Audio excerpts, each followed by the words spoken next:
안녕하세요. 평택 지제역 방송국입니다. 2023년도로 바뀐 지 벌써 한 달이 되었습니다. 달리 준비를 했어야 하는데 여러 가지 일들이 있어 좀 늦어졌습니다. 오늘은 2023년도에 바뀌는 부동산 정책에 대해서 서로 의견을 나누고자 합니다. 한번 서로 같이 살펴보실까요?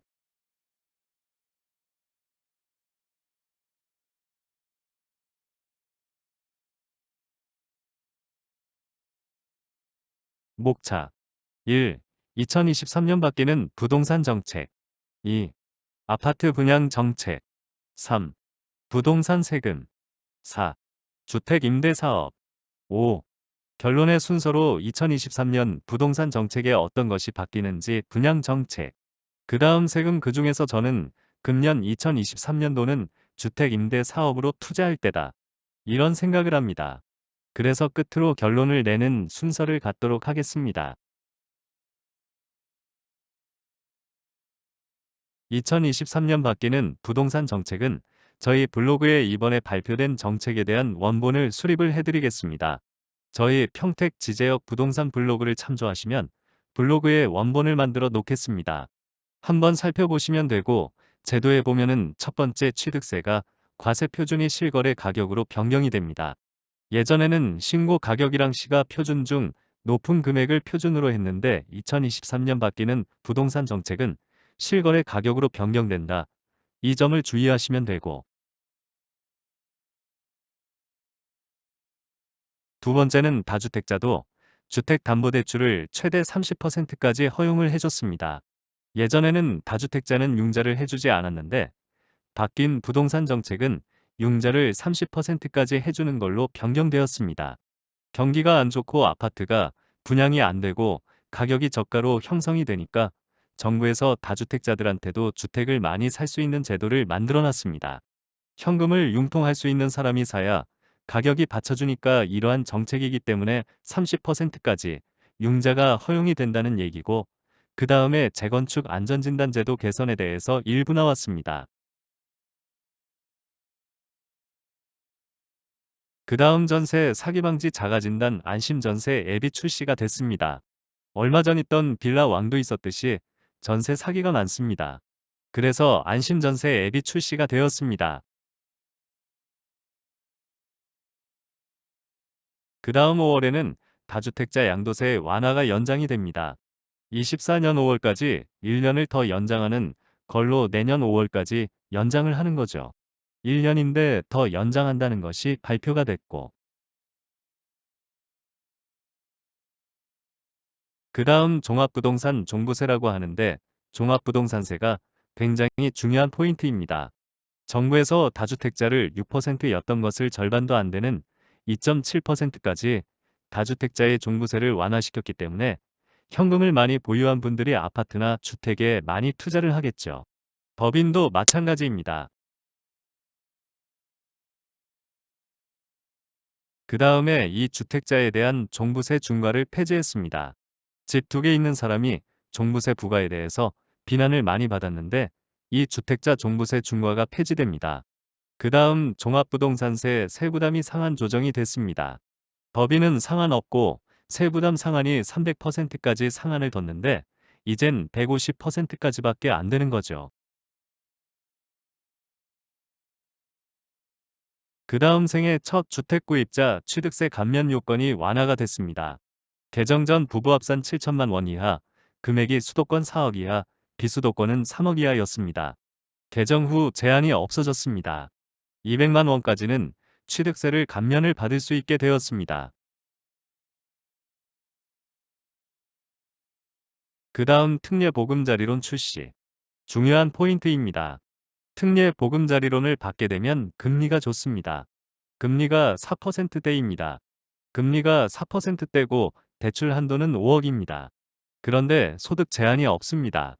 예전에는 7천만 원이었는데 예를 들어 무주택자분들은 집을 살 때 특례 보금자리론을 이용하셔서 사시는 게 좋습니다. 특례 보금자리론을 이용해서 매입을 하세요. 평택 같은 경우 9억까지 상한되니까 웬만한 집은 특례 보금자리론으로 살 수가 있습니다. 여러분들 아파트 산다 그러면 특례 보금자리론을 은행에 가서 알아보시고 특례 보금자리론으로 사면 좋은데 상반기에 결정이 됩니다.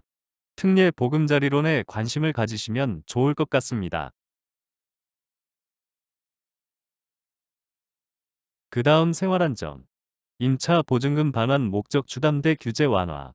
갑자기 상환됐을 때 주담대 규제가 완화되었으니 임차 보증금 반환용 융자를 참조하시면 좋겠습니다. 혹시 전세 자금을 되돌려 달라고 했을 때 집을 융자를 받고 싶으면 생활안정임차 보증금 반환 목적 주담대 규제가 완화되었으니 그걸 받도록 은행에 상의를 한번 해보시길 추천드립니다. 그 다음 2023년 달라지는 부동산 제도에 대한 부분을 한번 보도록 하겠습니다. 2023년 달라지는 부동산 제도에는 세제에 대한 부분이 나오고 금융에 대한 부분, 청약에 대한 부분과 제도에 대한 부분이 나오는데 여기서 세제는 종부세에 대한 걸 말씀을 드렸고 금융 관련해서 말씀드렸고 청약에 대해서도 많이 완화가 됐고 제도 중에서 보면 저는 주택임대 사업이 부활됐다는 게 굉장히 중요한 포인트라고 생각합니다. 집을 사서 아파트에 대한 주택임대 사업이 아예 안 됐었는데 바뀐 부동산 정책에서는 가능하게끔 됐습니다. 그래서 아파트를 사서 임대 사업을 해놓으시면 괜찮습니다. 저가 아파트 1억 5천대 전후되는 아파트를 사서 전세를 주면 자본금 대략 2천에서 3천 되는 아파트를 10채를 사시면 2억에서 3억으로 아파트 10채를 살 수 있거든요. 그렇게 아파트를 사서 장기로 임대를 놓는 거죠. 그러면은 취득세 혜택도 있지, 종부세 혜택도 있지. 이런 혜택을 잘 이용하시면 굉장히 좋다는 생각을 가집니다. 건설 임대 사업도 마찬가지인데 그 부분에 대해서 살펴보겠습니다. 아파트 분양 정책을 먼저 살펴보면 분양 정책이 많이 완화가 됐습니다. 집 있는 사람도 분양할 수 있도록 완화가 됐고 주택담보대출도 많이 완화됐습니다. 오늘은 세밀한 것보다 완화되는 정책으로 가기 때문에 아파트 가격이 거의 과열이라고 생각합니다.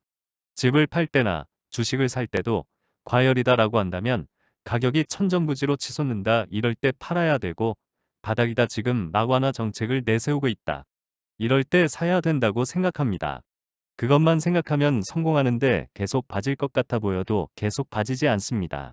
골이 있으면 올라가는 곳이 있는데 지금이 살 때다. 이런 생각을 가집니다. 부동산 세금은 취득세, 종부세, 양도세, 증여세 이런 것들이 많이 완화가 됐다. 자세한 건 저희 평택지제역 부동산 블로그를 보시면 참고가 되실 거예요. 오늘 핵심 포인트는 주택임대 사업입니다. 주택임대 사업 예전에는 건설 매입이다 폐지됐는데 그런데 이제 가능하고 아파트도 가능합니다.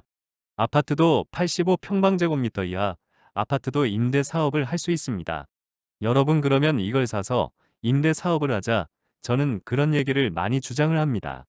취득세도 완화되지 종부세도 완화되지 양도세도 완화되지 굉장히 좋은 혜택입니다.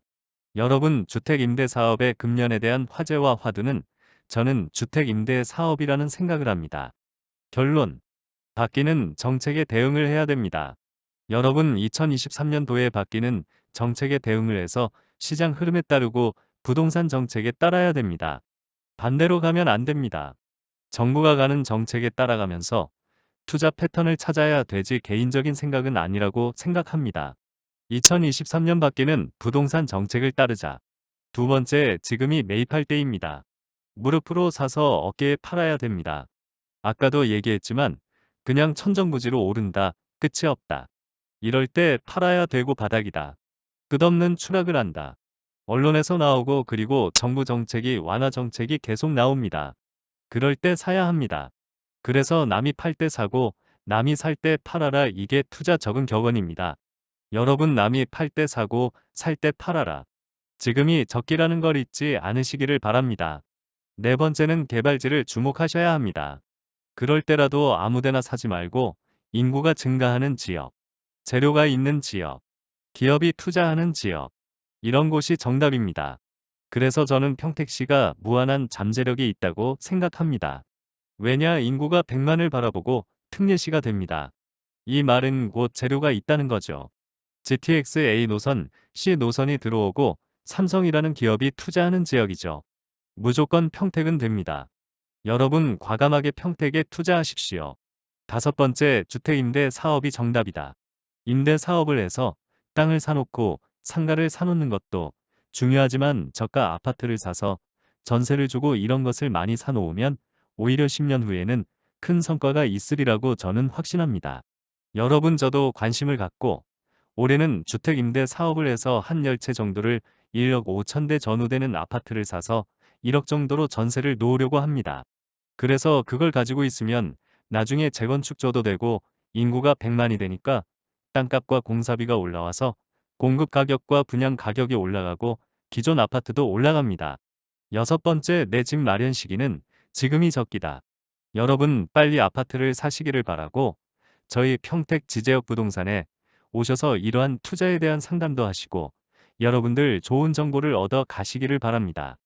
여러분 오늘의 내용이 알차고 좋았다. 그러면 구독, 좋아요, 알림 설정을 해주시길 바라겠습니다. 감사합니다. 오늘의 부동산 명언.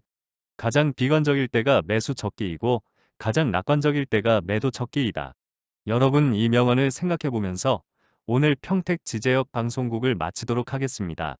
여러분 새해 복 많이 받으시고 2023 개묘년에는 더욱 건강하시고 하시는 모든 일이 잘 되시기를 바라겠습니다.